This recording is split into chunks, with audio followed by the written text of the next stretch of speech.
but there's a bunch of other things to talk about with the offense. So let's get into that. I'm sure we'll circle back to some points on Jaden as we go. The offense, I thought, made some interesting adjustments in this game, and I think we also see some of the shreds of what this offense wants to be from an identity standpoint, Logan. But what did you see kind of Kliff's plan, how they tried to protect, how they deployed their receivers, whatever your big, like, non-specific to the quarterback takeaways were on the offensive side? Yeah, so this is why you watch film, honestly. Like, because when I was on the sideline in the game, I was like, man, this feels, especially compared to Tampa Bay, it feels very stagnant. It feels very stiff. It doesn't feel like there's a lot of space in the back end. And then you get to the film and you're like, actually, like, this lines up pretty good. You know what I mean? Like, in terms of spacing, in terms of opportunities, like, it lines up okay. And so what I'd say is, to me, I felt like they were trying to kind of feature Zach Ertz, feature those one-on-one matchups. And there were times where, if you go through the clips, especially on some of those deep crossers or seams or even short crossers, like, he's open, he's one, it's good. Is it in the timing of the drop? Hard to say exactly, because we're still learning Kliff's offense from watching it. And then I thought there were some explosive opportunities that this team didn't capitalize on, which I think is the other frustrating thing. Like, there was obviously the deep ball to Terry at the start of the second half. Was it the start of the second half, second quarter? Yeah, it was first play of the third quarter. Half. And so you're like, that if you hit that, like, great job by Terry, great job on the protection call, like, great job with the token fake. Really good work. And, like, they're in this kind of weird Tampa Bay in this inverted 2 where the safety's actually the half player, and he bites on this, like, little stem, really subtle stem by Terry, and then he's off, and you're like, man, that should have been a touchdown. And then in a couple of plays, I think, not in that same drive, but maybe not in that same sequence, but maybe the next drive, there's a dagger concept, right? So dagger is like a deep dig, like 15-yard dig, and then number 2 has like a clear out. So basically, like, you're holding coverage so that dig can come in right behind you. And the dig is like the first read on paper, but it's basically dead versus all coverage except for 2-man. And they get in this Tampa Bay, they rotate to this kind of half 2-man structure, and Terry's running right open down the middle of the field. And Jaden looks at him, but doesn't throw the ball. And so I think that's, again, where some of that experience comes in. So I was a little bit frustrated on the sideline because I can't see the whole thing because you're right there. But I will say, like, I thought there was. Do you have any idea why he didn't throw that ball? Because that's one that I watched and I rewound and I'm like, you go to the end zone angle and you're like, let me watch where his helmet stripe is. Like, let me see if I can look where his eyes are. And I'm like, buddy is screaming down the middle of the field, wide open, runs right past 2 dudes, and Jaden looks to be looking right at him. And I'm just like, yeah, come on. Yeah. And, like, and we'll talk about Terry a little bit more, but it changes Terry's day with those 2 completions from whatever it was, not very good on the stats front, to, like 5 catches, 150 yards, and 2 touchdowns. Yeah, no, 100%. And so I think that was, speaking to that, I think one of the issues with dagger, like that concept, or some people call it horn, whatever you want to call it, right, is that it's so often that you look at the clear, the through is what we're going to call it, and then you throw the dig.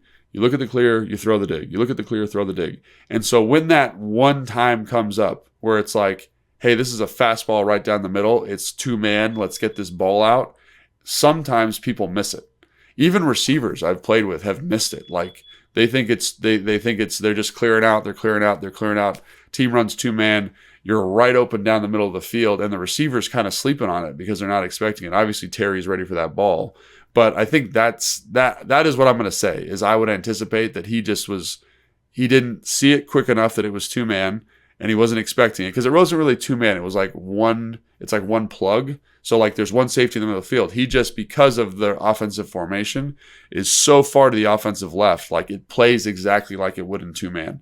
So I think that's the thing. He probably just, like, didn't misread it and said, oh, this is dead, I'm going to get to the dig. And then the dig, because the guy's trailing, the defensive back is trailing the dig in 2-man, he can undercut it. So that's dead. And that's why you throw the seam, or throw the through versus 2-man. So I think I'm hoping that it just was like, he didn't totally identify 2-man. He saw one plug and then went maybe to throw. Maybe he saw the other safety rotate down or something like that. Yeah, no, I think that's exactly right, because it didn't. That half of the field is for sure 2-man. That's how it plays. But on the right side, there's no half safety, so it's like, oh, that's single high. So why am I going to throw that? So I guess I'm Right. hoping that's what it is. And again, it's his first game as an NFL quarterback, and there's a lot of different coverage contours that he hasn't seen through training camp. And this is going to be the result. It's like he's just got to get more plays into that CPU and develop a little bit more. Yeah, for sure. Formationally, I thought there was a lot of really cool stuff that Kliff did. And I kind of chuckled because there's some folks complaining about, oh, Terry only lined up wide to the left. And he had like 6 snaps that technically registered for PFF's alignment metrics in the slot. But I kind of chuckled at that, and I was like, left is a direction. It's not an alignment. Yeah, right. But I thought Kliff did a good job of, hey, let's use bunches. Let's use stacks. We got 4 receivers on one side, 3 receivers on one side. We're 2 by 2. Like, I really liked the variation in not only formations, but in personnel, who was in those different formations. And I thought in the second half, going more to Brian Robinson and Austin Eckler on the field together was a really nice adjustment that Kliff made. You saw some chip help on our guy Yaya more in the second half because he was a monster in the first half. And my note that I put on some of that stuff is I like made a couple notes and then I just kind of arrowed multiple things together into Kliff is awake.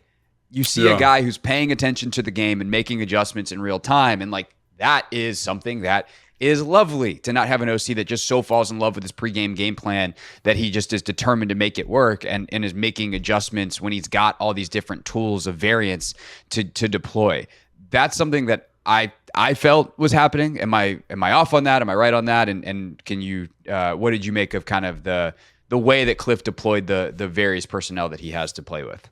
Yeah, so I don't know if there was like a drastic change from the first half to the second half. I thought that Tampa Bay, shifted their focus a little bit going in the second half there. But I do think that Kliff, again, watching the All-22, called a pretty good game. Like we just talked about how I felt like there were guys that were NFL open that Jaden's bypassing, right? And I think like that's because Kliff is calling concepts and creating space through formations and through positions. Like, again, like there's a bunch of different ways to run offenses, right? Like I think you look at Tampa Bay and they're motioning and shifting and can with me, check at the line of scrimmage, all this kind of stuff. And that's great.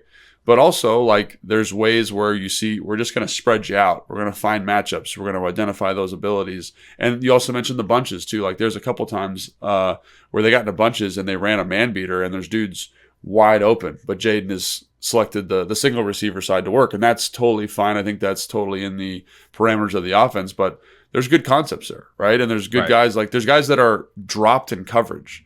And that's all because of the bunch. That's all because of how they align. That's all because of the personnel in the bunch, right? Because sometimes you throw a running back in there, you get a linebacker, and then when we cross, now I've got a linebacker on Luke McCaffrey, and that guy can't cover him, and he's going to be wide open. Right. So I love all that stuff. It's great.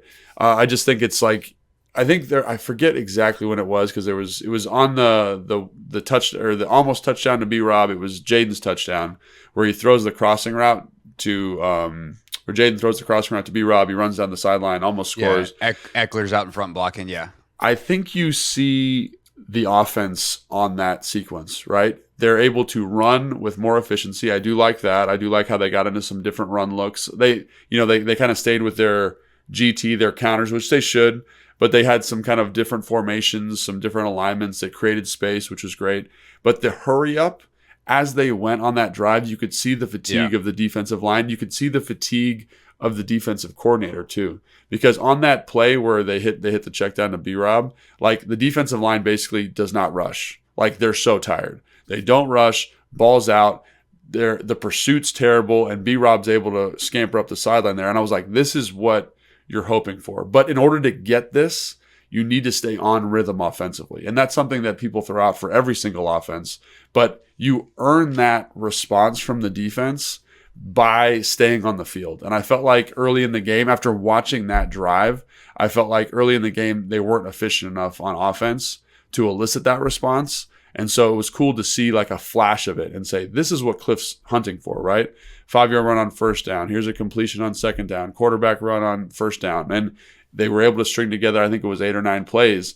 And it's exactly what you want from the hurry up. Simple defensive structure, simple rush, and let your offense cook. And so I think that's the thing that was exciting for me is, again, we talked about some of the cool stuff Kliff did, but seeing the actual iteration of the offense on that sequence I thought was really cool. And I'm hoping that once Jaden is a little bit more efficient. And once the staff understands what he feels comfortable with too, right, that this whole thing becomes clean, and that's the version we're seeing, 60% of the time.